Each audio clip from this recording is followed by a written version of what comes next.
This week on Murder He Wrote, the case of Emma Elizabeth Smith, the Jack the Ripper killing.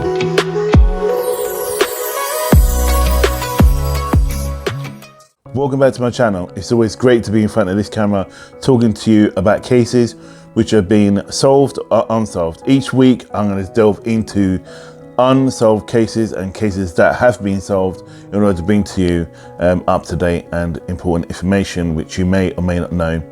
And if it is something of interest, please smash the like button and the thumbs up, and obviously press that golden bell. So welcome to Murder He Wrote. So today I'm going to speak about another Jack the Ripper crime, which they believe is Jack the Ripper, but in fact there is evidence to say it wasn't actually him. And this case is based upon evidence which was classed under the Whitechapel murders, which took place in the 18th century, around 1888 to 1889. So the case I'm going to speak about today is someone called Emma Elizabeth Smith, who was born in 1843 and died in 1888. In fact, there is actually a bit of confusion around her death. It is said that she perished, or she died, or she was murdered either the 2nd of April, the 3rd of April, or the 4th of April. But either way, it was classed, it was a bank holiday weekend. Now, bank holiday weekend, apparently this weekend, it's been reported by many sources that it was one of the worst bank holidays weekend on record for that time. In fact, it was that bad that the rain, and it was literally raining buckets and cats and dogs. So majority of people who had money tried to flee and go abroad. Even in them days you could go abroad. And many people who stayed in the UK or stayed in London around Whitechapel would be going to in-house entertainments like bars, I should say public houses, or into theatres. Now public houses, it is reported that in public houses it was packed to the rafters. And now this was an abnormal time, and even a lot of landlords, a lot of publicans were saying is like they just didn't have the space to accommodate for these people. So who was Emma Elizabeth Smith? For the case of the video, I shall refer to her as Emma. So Emma lived in Whitechapel, as I mentioned before. It is reported that she lived at 18 George Street, Spitalfields, which is the back end of Whitechapel. And it was a lodgings place where you would obviously pay to stay, and it was obviously where a lot of the prostitutes back in the day would go and take their clients, or even be their home. But something interesting about Emma wasn't like a normal prostitute. In fact, she had a massively bad upbringing. It was said that she was sexually assaulted when she was younger, that she was homeless when she was younger, and then she arrived in London. There's not much reports that I could find out about who and where she came from, but what was important, because she in fact did not really speak about her past. All day she turned around and is reported is that she was a widow at the age of 45. This is when she fell into prostitution.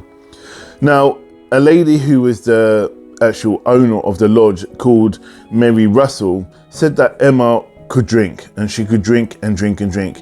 And in fact, she was best known to be one of the most prolific drinkers in Whitechapel. Now, with Emma, when she used to take or get her clients, a lot of the times back in the times of in the 18th century, used to take the clients to a lodging house or to a room.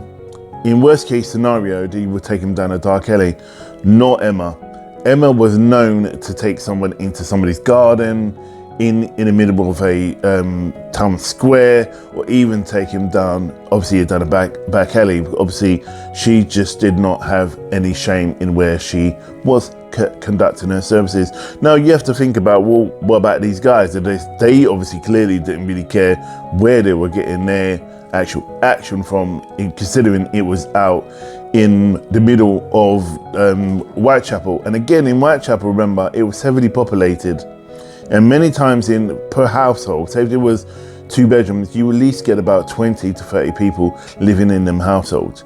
So it was very, very populated, not just with adults, but with children as well. So be mindful And be mindful that obviously the children would have been exposed to this.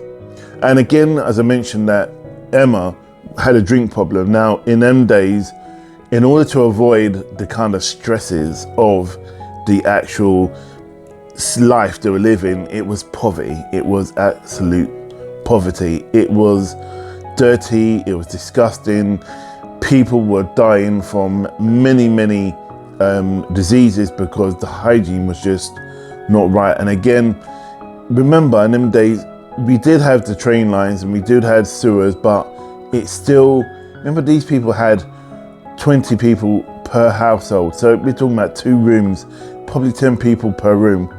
And what was kind of important I have to mention, and how was unfortunate about Emma, was for the fact is that she wanted to drink herself that much, that crazily, that she wanted to escape the reality of her life, and she was known for that. And many times she used to come home.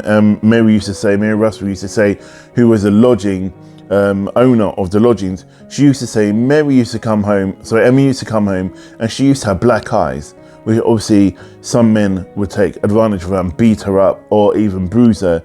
And even Emma made a joke to Mary and said that she was thrown out of a first floor window one time in regards to a disagreement with payment to do with her services. And again, she, as I mentioned, she was a prostitute. So let's talk about that day that Emma was murdered. She left the 18th George Street in Spitalfield, which was a bank holiday, and she was in good health, according to Mary.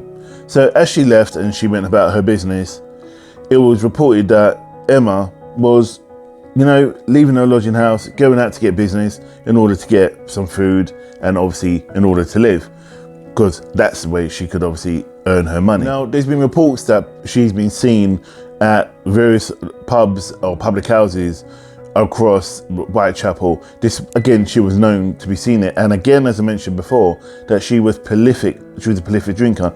Now, I think let's just look back about her life. Now, if she was married, and she must have had a decent life, because if her husband would have died, she wouldn't have had, remember, in them days, women didn't have no rights to vote. They were like second-class citizens. Not even second class, they were lower than anybody else. So it was, for the fact is that they didn't even have the right to vote, let alone be treated equally to a man or to anybody else, or even children.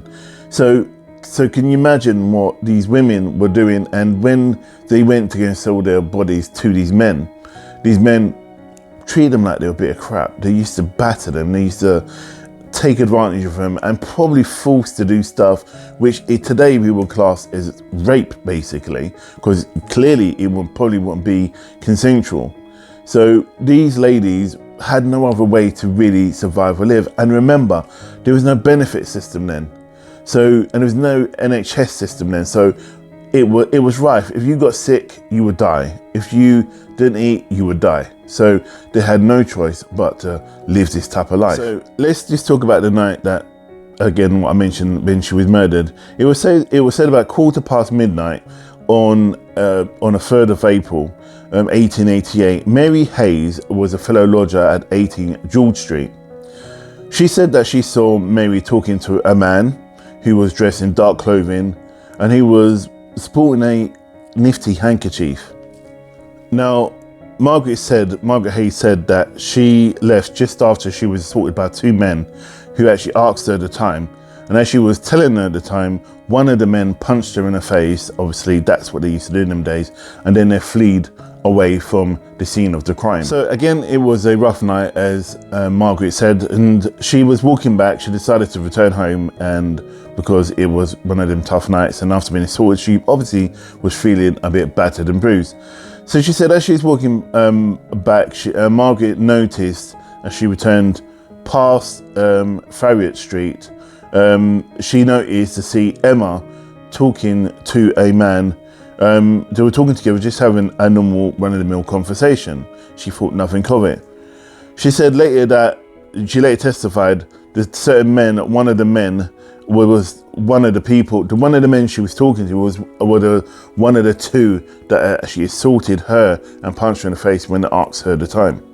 So clearly she would have recognized who these men were. So according to Margaret, she didn't want to hang around because previously, remember this is 1888, and in Christmas in 1887, she had a bit of a rough experience. She said that she was injured, and due to the injury, she spent a fortnight in infirmary as a result of the injury. So now the infirmary, if you guys don't know what that is a hospital basically, and she was in hospital, which if you think about it, she's in hospital, she's not earning money in order to pay for her lodgings. So what she'd done, because of past experience, she decided to just up and go and leave them to it. So she made her journey back to the lodgings of George Street, leaving Emma with these two men. So let's talk about Emma returning back to 18 George Street, where her lodgings were. Now, it's reported that Mary Russell, which I mentioned is who owns the lodgings, said that Emma returned about between 4 and 5 o'clock in the morning. Now, as Emma arrived, she looked a bit battered and bruised. Her lips was bleeding. She wasn't in a good way, and obviously and then she said that she was feeling a lot of pain below her stomach and around her abdominal and her torso. And clearly she obviously was injured by these men that she was with. So according to Emma, who is the one who was assaulted and the prostitute we're speaking about, Emma Smith, she told Mary that she was making her way back to Osborne Street, which is near Brick Lane.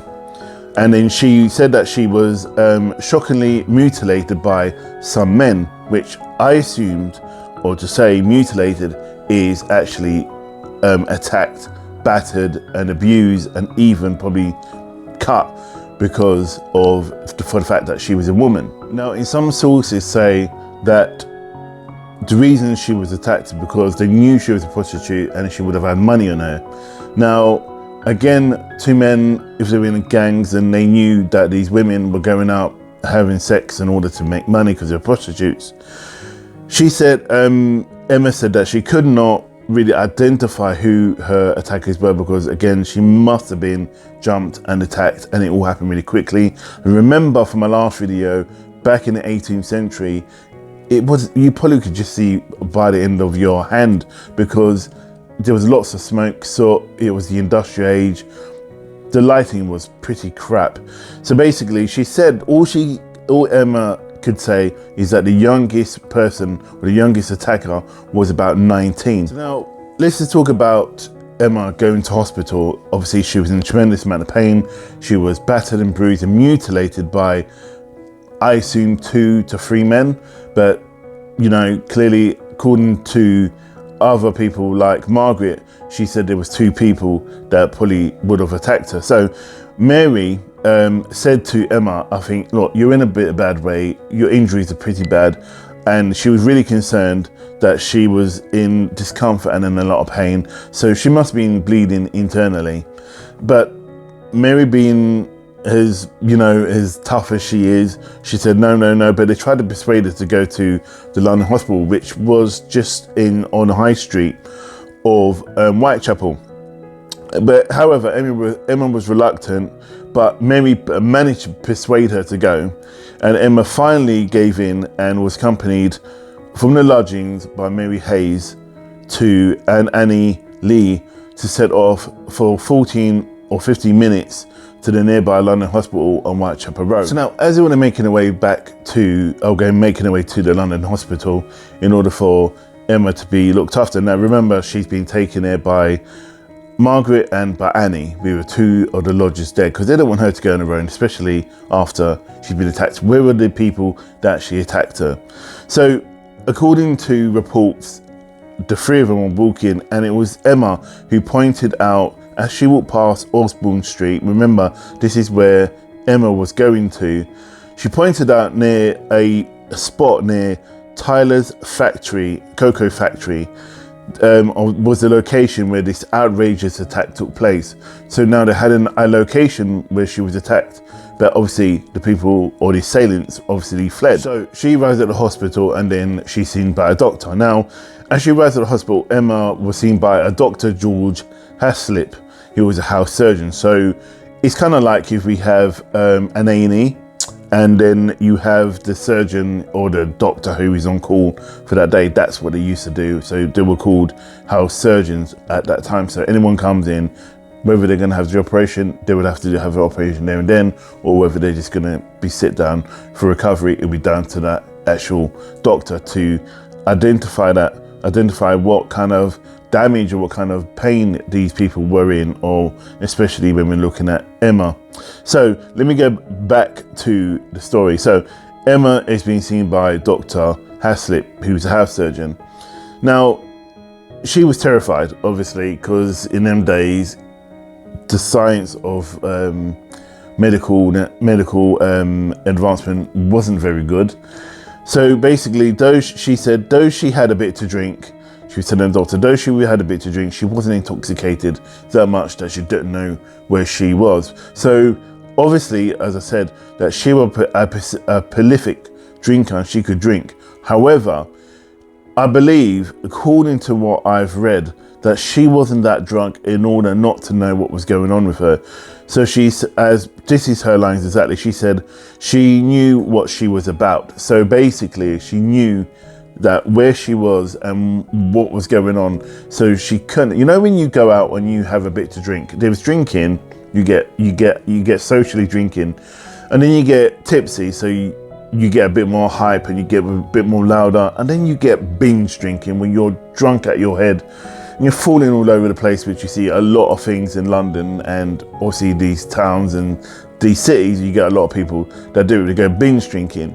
Now that's what Emma was known to do, but this time I believe, according to what I've read, Emma probably was tipsy, and so she would have known how much intoxication she could drink in order to know where she's going. So she was quite aware. She couldn't have been that drunk not to make it back to the actual lodging house. So I honestly believe that she was just intoxicated to a degree, is where she was just really tipsy than opposed to out of her head and binge drinking, is which a lot of people knew what she was known to be. And again, according to some of the reports, the lodger, I think, who said that when she was drinking, she was really violent. So she probably would be able to take these people on. She was quite old, so she was experienced. So she wasn't old, she was only 45, so she had experience, so she probably could handle herself. But in a situation where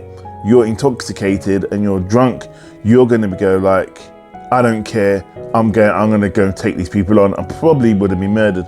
But if you were intoxicated and you were slightly intoxicated that you was actually merry or tipsy, you're going to be a bit more wiser and then just go about your business, and then not really, you see a challenge or a problem, you're probably more liable to just kind of deviate away from that situation. And I believe that's what happened with Emma. So let's speak about what the doctor said after, obviously, while he was examining her. DCC's lines exactly. He said that after reviewing and assessing her injuries, what she suffered was truly horrific.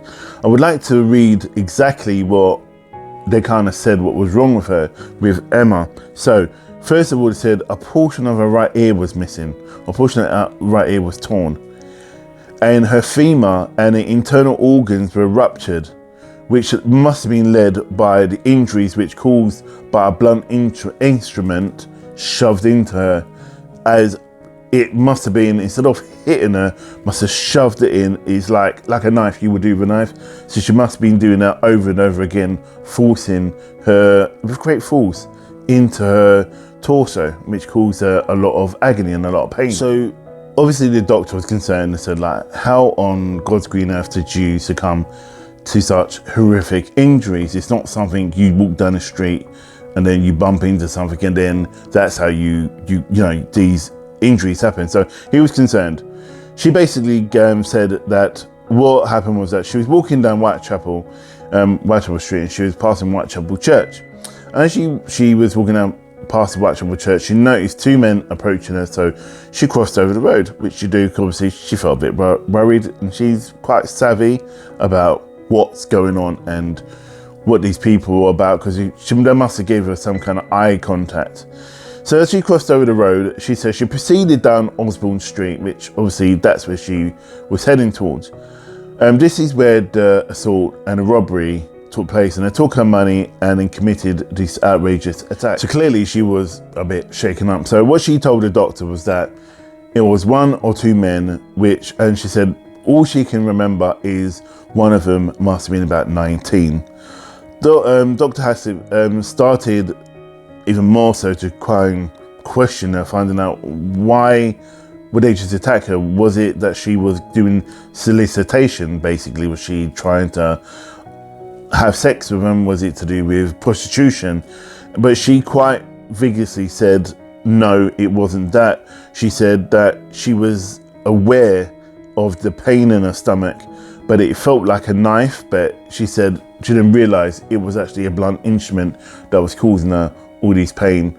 But she goes that she was just so shocked by the attack that she said that it wasn't based upon sex or prostitution. She said that these men basically robbed her because she was a prostitute and they knew she had money. Remember, as I said, that Emma wasn't the type of person to tell people about her life, but what she did say to the actual doctor was that she was from this country and then she lost contact or not seen her friends or family for 10 years. So if you put her at the age of 15 or at the age of 45, her husband must have died when she was 35. So she must have been traveling from wherever she was over those 10 years. So she would have been 35 when she lost her husband. But she's very young, if you think about it. It's tragic, especially for a woman in the 18th century, because in the 18th century, it was for the fact is that the man would be the breadwinner and then she would have children. Now, she never said that she had children, but she just said that she hasn't seen her friends and family. I would assume she had kids, but it hasn't. So let's just talk about, obviously, Emma and her passing. So her injuries was that bad, it just got worse. It just got worse over night or over the day. And she went into paralysis, which that set in, and then she sunk into a coma. And then at 9 o'clock that evening on Wednesday, the 4th of April, 1888, Emma Elizabeth Smith passed away as a result of her attack by these three men. And to think about it, the youngest was 19 years old. So let's speak about the investigation into Emma's passing or Emma's death and her attack. So good to say that the Metropolitan Police got involved and the case was assigned to an inspector called Inspector Edmund Reed, and he was the head of criminal investigations, CID in Metropolitan H Division. And he made a discovery, and while looking into the case, that Emma Elizabeth Smith of 18 George Street in Spitalfield had 2 kids. I know. She said that she didn't have any family. She said she just, moves away from her family, which we kind of know, which I kind of sped earlier on. She arrived assaulted from Osborne Street, which obviously was near the cocoa factory, which she pointed out when she was with her 2 friends, Annie and I believe it was Margaret. Now, according to the investigation, the officers who went out and was on the beat that night said it was relatively quiet. There was no dysfunction, there was no problems, so they couldn't understand why something so tragic happened. So arriving at hospital, when Emma arrived, and obviously the investigation going on, the coroner said that at the inquest, so now the interesting thing was, now this offence took place, they said, is on Osborne Street, right? So it took place on Osborne Street, which is near Brick Lane, which is 30 yards from 18 George Street, where she had her lodgings, which is half a mile away from the London hospital, where she died. Now, in the travel of, according to now this actual inspector, when she was attacked, when Emma was attacked, she made her way back to the lodgings, and she passed a few PCs. Now, police officers. I don't know if you know that if this is in America, you got police officers which are like your police over in America, so we call them PCs, police officers. So she passed those along the way, but didn't actually report her actual injuries or her attack to them, and they would have been able to obviously instinctively go and catch these people. So it makes you think whether she was doing solicitation, i.e. was in the middle of having sex with these people and then it just went wrong. I don't know. It just seems a bit weird that she never said anything. The instrument which obviously killed her was thrusted into a woman's passage. Now, the pain which they said caused the damage, according to this report by the coroner, the blunt instrument wasn't done into her stomach, it was rammed up into her vagina, causing the pain. So it was like basically the mutilation. That's what was reported. Now that is sick. That is just utter sick for these people to do such a thing. So when she was 45, she was 5'2". She was a complex of fair hair. She was light-haired. She had a scar on her right temple, and she said she had no descriptions of these men. Now,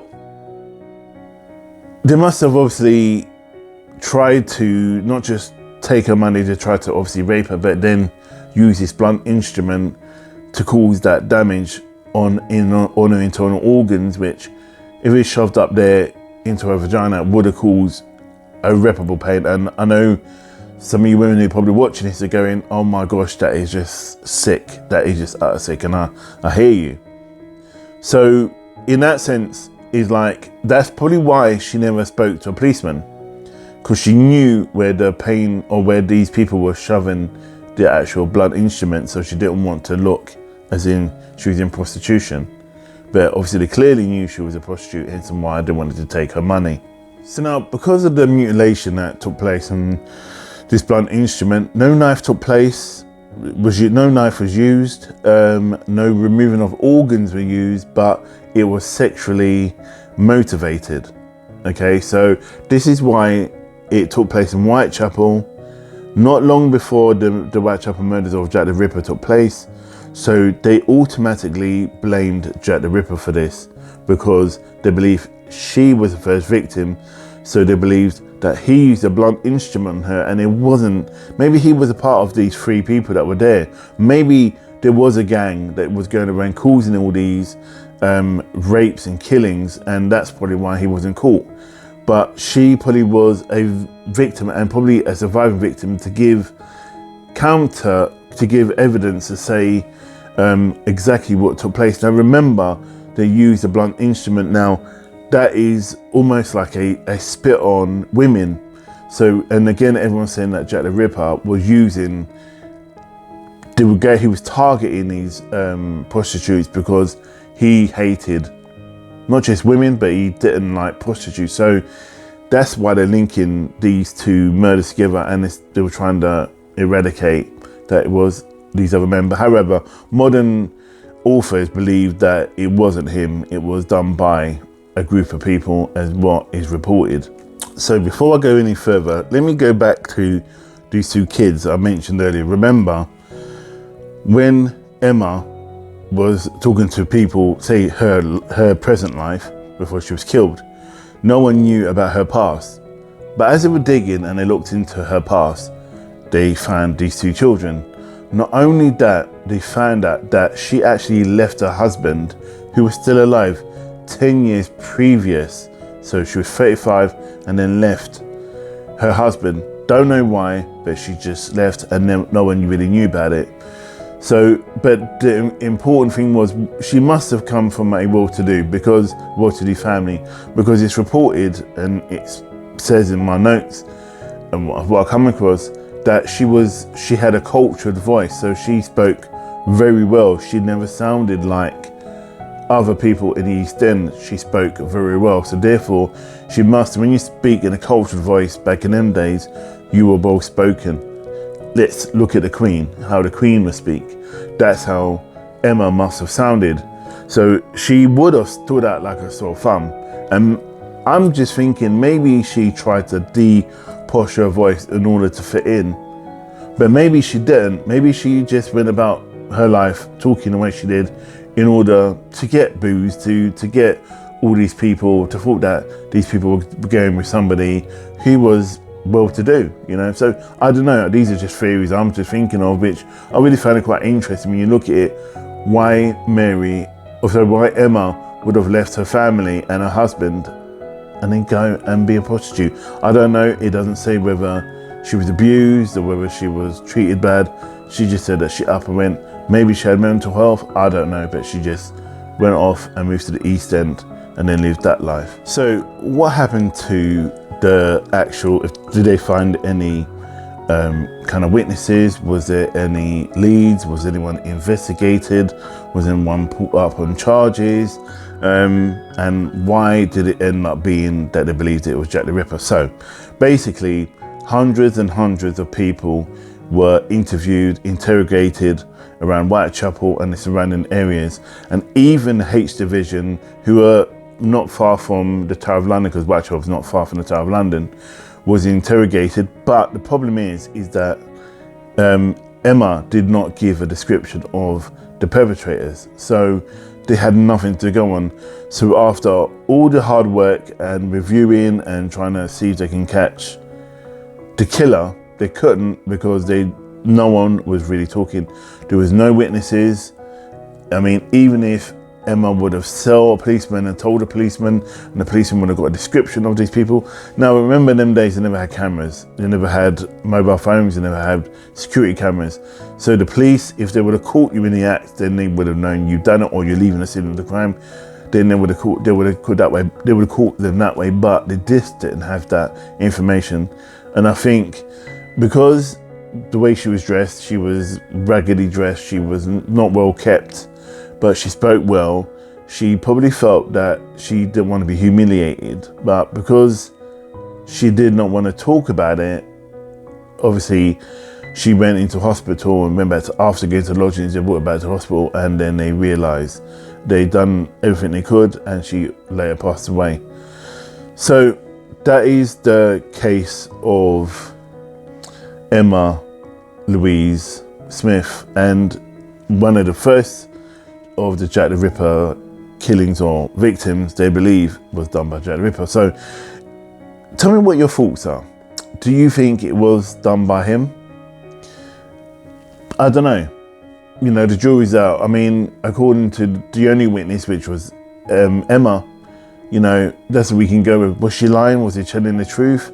If she said it was just one man, I mean, she probably thought she would look ridiculous if she said it was just one man that actually really attacked her so violently. But anyway, tell me what your thoughts are. Share it in the comments below.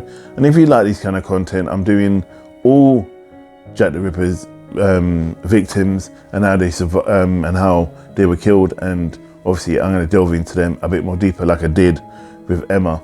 So I'll see you in the next video, and thanks for watching. And again, please do hit that like button, and also don't forget to subscribe, and I'll see you soon.